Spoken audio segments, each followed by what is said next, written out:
Danes v Pomurskem dnevniku dostop do spletnih učilnic. Protest proti policijski uri. Župan aktiviral štab civilne zaščite. Zasedene vse postelje. Vreme, jutri večinoma sončno.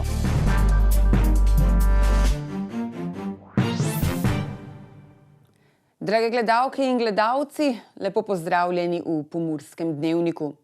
Učenci od 6. razreda osnovne šole in dijaki, ki so s ponedeljkom ponovno prešli na šolanje na daljavo, so minule dni z dostopom do spletnih šolskih učilnic imeli nemalo preglavic.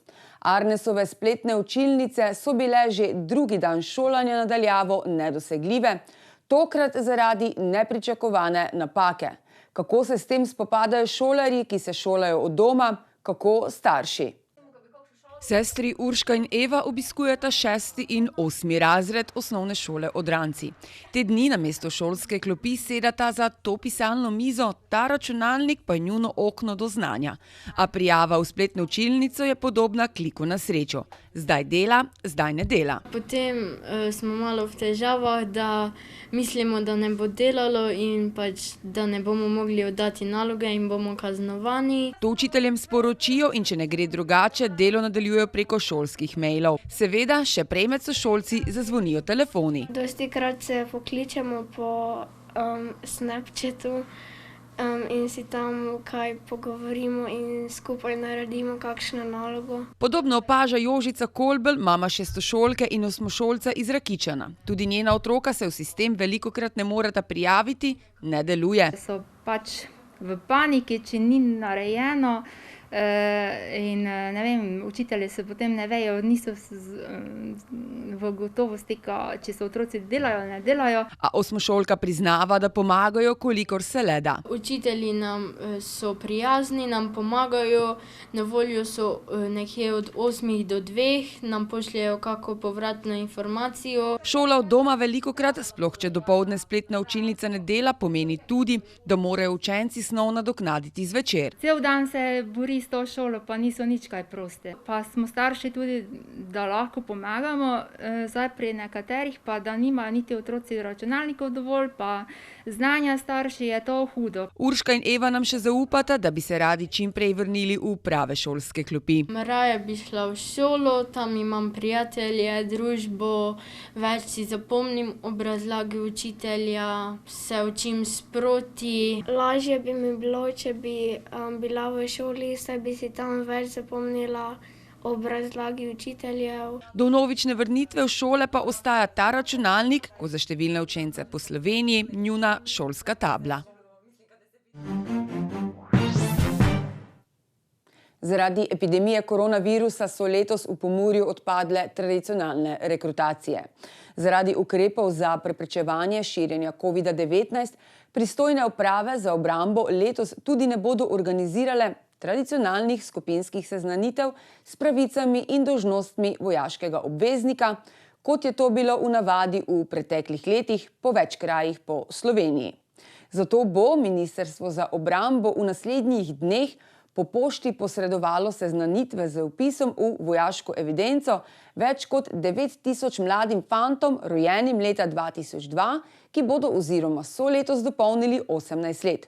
Poglejmo, kaj je ob tej priložnosti povedal minister za obrambo Matej Tonin.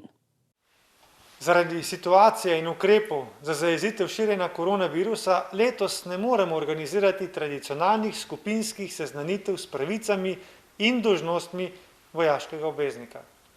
Zato boste vojaški obvezniki, torej vsi tisti, ki ste ali pa še boste letos dopolnili 18 let in ste posledično vpisani v vojaško evidenco, v teh dneh prejeli prav posebno sporočilo Ministrstva za obrambo. V njem je pojasnjeno vse o vojaški evidenci, o obveznikih in o dolžnostih. Priložili smo tudi posebno brošuro o poklicu vojaka v službi domovine. Vabimo pa vas tudi na naše spletne strani in na vsa družbena omrežja Slovenska vojska in Postani vojak. Tam boste našli vse informacije o zaposlitvi v Slovenski vojski, o štipendijah in o taborih za mlade. Preberite, poglejte, všečkajte in spremljajte. Slovenska vojska je prava priložnost za vašo varno prihodnost. Včeraj ob 21. uri je v veljavo stopila policijska ura oziroma omejitev gibanja med 21. in 6. uro. Ravno zaradi tega ukrepa se je v štajerski prestolnici na ulici zbrala skupina protestnikov. Na glavnem trgu v Mariboru se je zbralo več 10 protestnikov, ki so med drugim vzklikali, da policijska ura ni ustavna. Med protestniki je prišlo do verbalnega spopada. Tudi med policijo in protestniki je prišlo do nekaj hude krvi, protestniki so policistom namenili nekaj grdih besed. Premier Janez Janša je medtem protestnike na Twitterju pozval k streznitvi. Ogrožate zdravje in življenja, je zapisal in sporočil, da je včerajšnje število okužb rekordno in da so ukrepi nujni. Protestniki so na trgu vztrajali slabo uro, nato so se razšli. Napovedali pa so tudi nov protest, ki ga načrtujejo danes ob 21. uri. Župan mestne občine Murska Sobota je aktiviral štab civilne zaščite, ki se je seznanil z izvajanjem preventivnih ukrepov in organizacijo pomoči občanom ob razglasitvi epidemije v Republiki Sloveniji. Občinski štab civilne zaščite se je seznanil z nalogami, ki so opredeljene v načrtu zaščite in reševanja o pojavu epidemije oziroma pandemije nalezljive bolezni pri ljudeh v mestni občini Murska Sobota, ki je začel veljati in je usklajen z republiškim načrtom. Sicer je župan na pobudo poveljnika republiškega štaba civilne zaščite še pred razglasitvijo epidemije izdal odredbo o prepovedi prireditev občinskih javnih zavodov. Ob vstopu v prostore mestne uprave, ki zaenkrat deluje nemoteno, pa je za vse zaposlene in stranke obvezno merjenje telesne temperature. V tem trenutku dodatnih omejevalnih ali drugih ukrepov v občini ne načrtujejo. Pri tem je župan poudaril, da je za zapiranje posameznih institucij pristojna vlada oziroma pristojno ministrstvo in ne lokalne skupnosti oziroma župani. Predstavnik policijske postaje Murska Sobota je predstavil sodelovanje policije pri nalogah opozarjanja ter zagotavljanja varnosti občanov. Opozoril je tudi na psihološki vidik omejevalnih ukrepov med prebivalstvom. Prisotne je situacijo v Domu starejših Rakičan seznanil direktor Doma starejših Rakičan Zoran Hoblaj, ki je povedal, da se število okužb v Centru za starejše Murska Sobota znižuje. Trenutno imajo potrjenih 27 okužb pri zaposlenih in stanovalcih, pri čemer imajo okuženi blažje simptome ali so brez simptomov. Na seji štaba so bili prisotni tudi predstavniki humanitarnih organizacij, ki so predstavili svoje. V tem trenutku nemoteno delovanje zagotovilom, da nihče, kdor bo pomoč potreboval, ne bo ostal brez nje. V splošni bolnišnici Murska Sobota je zasedenih vseh 25 postelj, ki so jih prvotno načrtovali za obravnavo bolnikov s koronavirusno boleznijo. Zato so pripravili še dodatne 4 postelje, tako da trenutno zdravijo 29 bolnikov. V sivi coni je hospitaliziranih 9 oseb s sumom na okužbo z novim koronavirusom. Bolniki s koronavirusno boleznijo so trenutno nameščeni v prostorih stare stavbe ginekološko-porodniškega oddelka. V teh dneh za ta namen načrtujejo odprtje infekcijskega oddelka z 20 dodatnimi posteljami. Bolniki, ki zaradi koronavirusne bolezni potrebujejo intenzivno zdravljenje, so nameščeni v prostorih enote za intenzivno terapijo, oddelka za perioperativno medicino. Na otroškem oddelku imajo prav tako vzpostavljeno sivo in rdečo cono. Obiski v bolnišnici so prepovedani, razen na otroškem oddelku, kjer je dovoljen obisk ene zdrave osebe za največ 15 minut na dan. Izjema je tudi ginekološko-porodniški oddelek, in sicer za partnerje, ki želijo biti pri porodu.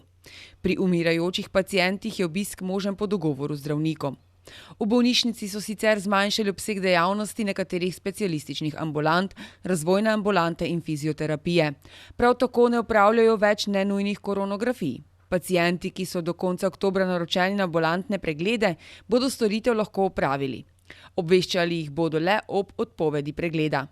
Paciente, ki na pregled ne morejo, naprošajo, da jih o tem čim prej obvestijo. Od novembra pa bodo obravnavali le paciente napotene pod stopnjo nujnosti, nujno in zelo hitro. V bolnišnici testirajo vse zdravstvene delavce, ki so bili v stiku z bolniki s koronavirusno boleznijo. Trenutno imajo 9 zaposlenih s pozitivnim izidom testa na koronavirus. Prostorsko stisko poskušajo sprotno obvladovati, težje pa bodo zagotavljali zadostno število zdravstvenega osebja. Vse zunanje zdravstvene delavce, ki so se pripravljeni vključiti v delo v bolnišnici, zato pozivajo, da se jim pridružijo.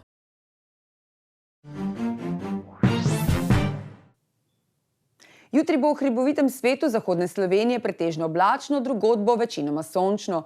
Pihal bo jugozahodni veter. Kakšno vreme nas čaka v naslednjih dneh, pa v nadaljevanju. Danes smo imeli oblačen dan s temperaturami okrog 17 stopinj Celzija. Opoldne ste v Krajinskem parku Goričko namerili 13 stopinj, v Radencih 14 ter v Murski Soboti in v Lendavi 16 stopinj Celzija. Jutri bo v hribovitem svetu zahodne Slovenije pretežno oblačno, drugod bo večinoma sončno. Pihal bo jugozahodni veter. Najnižje jutranje temperature bodo v Murski Soboti 7 in v Mariboru 6 stopinj, čez dan bodo termometri v Murski Soboti in v Mariboru pokazali 21 stopinj Celzija. V petek bo zmerno do pretežno oblačno, v Posočju lahko pade tudi kakšna kaplja dežja. Več sonca bo na vzhodu države, še bo pihal jugozahodnik. V soboto bodo krajevne padavine prehodno zajele večji del Slovenije, ob morju bo lahko tudi zagrmelo. Padavin bo več na zahodu. Temperature v naših krajih se bodo dopoldan gibale med 8 in 12, dnevne pa med 16 in 22 stopinj Celzija. Toliko smo vam pripravili za danes, z nami bodite tudi jutri, ko bo z vami moja malenkost. Nasvidenje.